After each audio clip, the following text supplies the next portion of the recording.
Hi, well, today I wanted to spend some time talking about your meditation posture because this is something that is really, very important to establishing a good meditation practice. Um, I once asked on a Facebook post what people thought were the most important things about meditation posture, and I remember having some woman uh, leave a comment saying that, well, all you need to do is just be relaxed. Well, we do want to be relaxed. It is very important, but it's not the only thing. There's a lot more to it than that. If it was just about relaxation, we'd just get into bed, just cuddle up to our pillow, maybe have a cup of hot chocolate there, and we could meditate. But it's not as simple as that. But before I talk about posture, I want to just I want to give you a quote. This is from a Zen monk called Shunryu Suzuki, and he once said that when we sit for meditation and we feel like we're doing something special, we're doing nothing at all. When we sit just to sit, now we're doing something special. And that is worth keeping in mind when we sit to do our meditation. If we get into our sort of perfect lotus posture, and the sunset's there behind us, or the waves are lapping against the shore in front of us, and we got this perfect Instagram moment, and we can feel this sense of ego coming up, that we've got this amazing meditation posture. You're actually wasting your time. You're doing nothing. It might look great on Instagram, but you are not meditating. So we need to ensure that when we establish our posture, there's no ego in this. It's not about getting that perfect Instagram meditation posture. So, having said that, how do we establish a good meditation posture? First of all, if you can get into a lotus posture, okay, that's with the legs crossed and with the ankles up on the opposite knee. That's fantastic. Get into that perfect lotus posture. One word of advice though, don't sit flat on the floor if you're sat in a lotus posture. What that tends to do is put strain on your lower back. Okay, so if you're going to get into a lotus posture or a half lotus, or just sit with your legs crossed for meditation, try and sit on some cushions, or like a meditation block or something, so that your legs are actually falling away down at the front of that block or that cushion. That will ease the pain on your lower back. It's not a good practice just to sit flat on the floor. You'll feel it after a while. So lotus posture is good, half lotus is good, just sitting cross-legged is also good. I can't do any of those anymore. They just cause me too much pain. So if that posture is going to cause you pain, simply don't do it. There's other ways of sitting for meditation. There's no brownie points for getting into that perfect lotus and causing yourself pain. You could sit in what is called a Caesar posture. Caesar is a Japanese posture for meditation.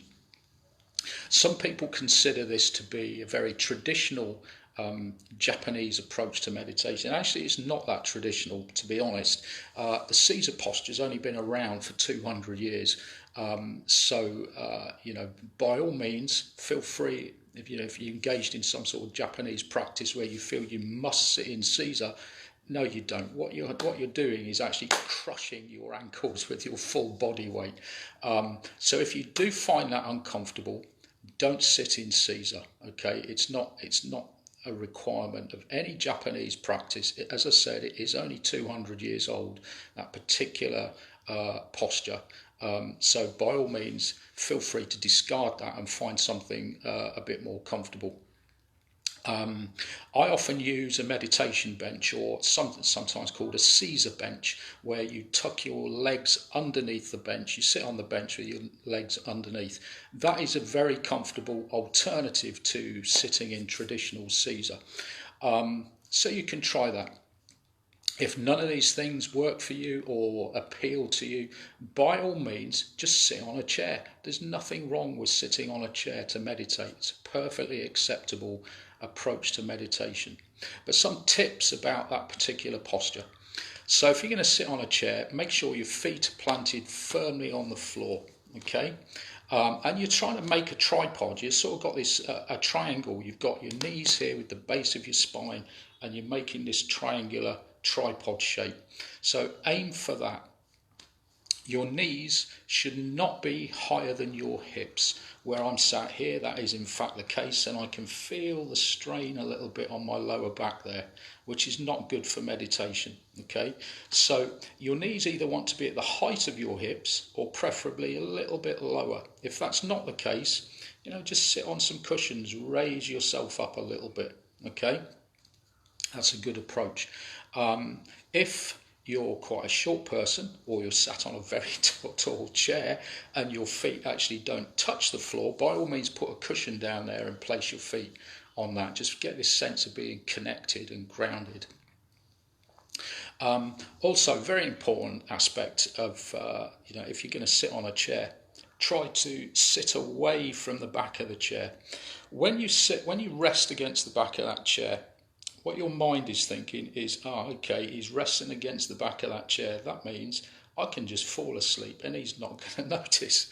Well, don't give your mind that opportunity. Sit forward a little bit. Be independent of the back of that chair.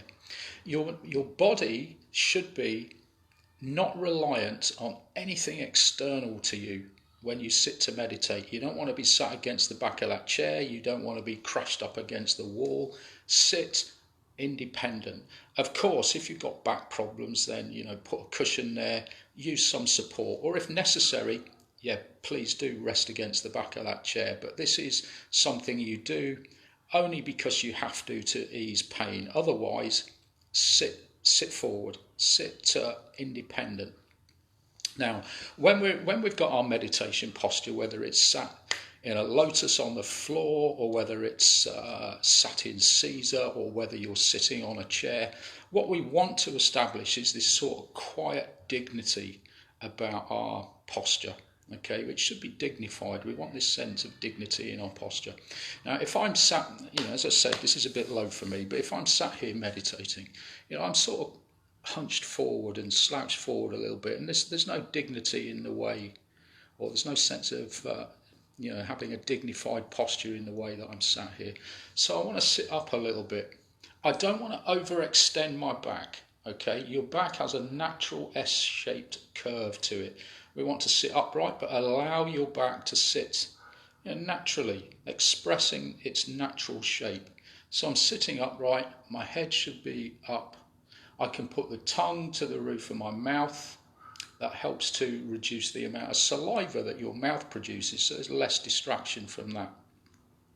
I can either close my eyes, or if I'm going to keep my eyes open, it's a good idea just to gaze softly. Half close your eyes and gaze softly at about a 45-degree angle down in front of you. Okay. Now, what about the hands? We want the hands at roughly the same height. Okay. Now we can place them here, we can have them here, but actually, once I put my hands here, it has the tendency to close in the chest a little bit. So what you can do, just put a cushion there. Put a cushion there, rest your hands on that, and that will that will tend to open out the chest, and you've got this dignified posture ready for your meditation. Okay.